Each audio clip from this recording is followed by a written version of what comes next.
Good morning, and thank you for the introduction. You were not that far away. My name is Mieke De Schoenmakere, but it's a Flemish name, so I can imagine it's a bit difficult for foreigners.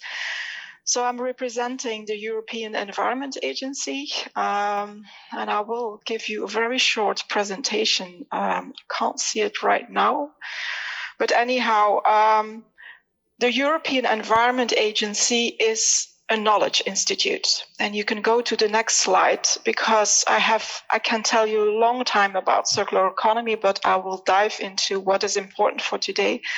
We have produced throughout the years quite a lot of information knowledge on circular economy. And on the next slide, you can see that the first specific report on circular economy, which was produced in 2016, went into what are we talking about? What is the concept?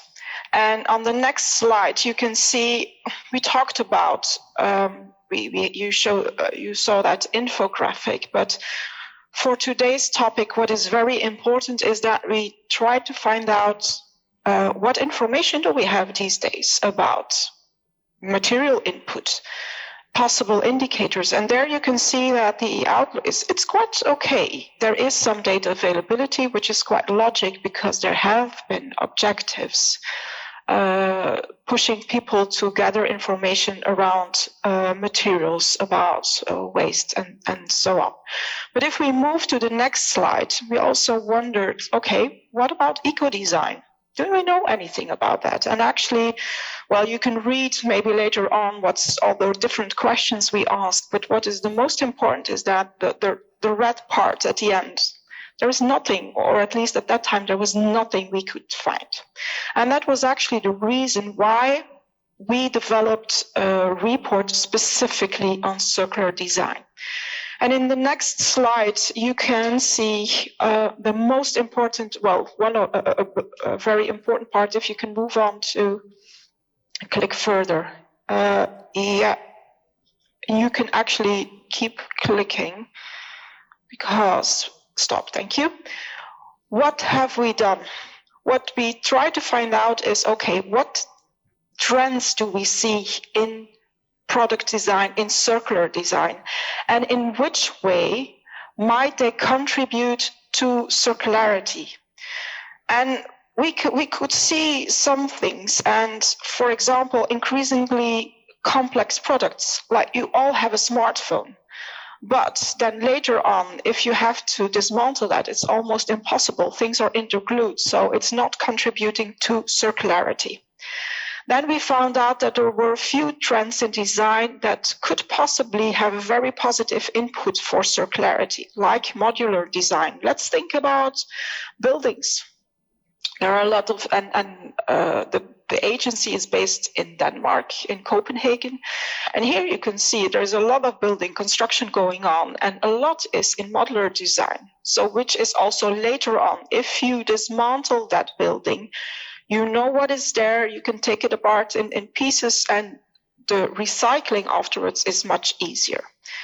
I'm not going to go in all details, but I will take one out where, for example, the possible contribution to circularity is not that clear or might be a bit double. And I take out, like, for example, 3D printing. In some cases, it can be very interesting and very resources saving to have the 3D printing. If you know, for example, in medicine, could be very helpful. But what also happens is that 3D printers are being developed for consumers. And the question is, what do you do with that? Because in a lot of cases, you end up with products that don't have that great quality. And also because of that, it's very easy, or people just throw them away after having used them for one time. So you can imagine you are producing more waste in the end. So that's not what we want. Now, what you could also find, and that is in the next slide, another important part in that report was enabling product circularity. And I could give you a lot of information about the different elements in this slide, but there are maybe few things that I want to pick out of it. If you talk about circular design, it means that you need to think about your whole system, because it means you need to think about your resources, the input that you are going to use. For example, is it a recycled product? Do I have enough information? Do I have the infrastructure to build that product? Is there afterwards, or is there an economy for this product?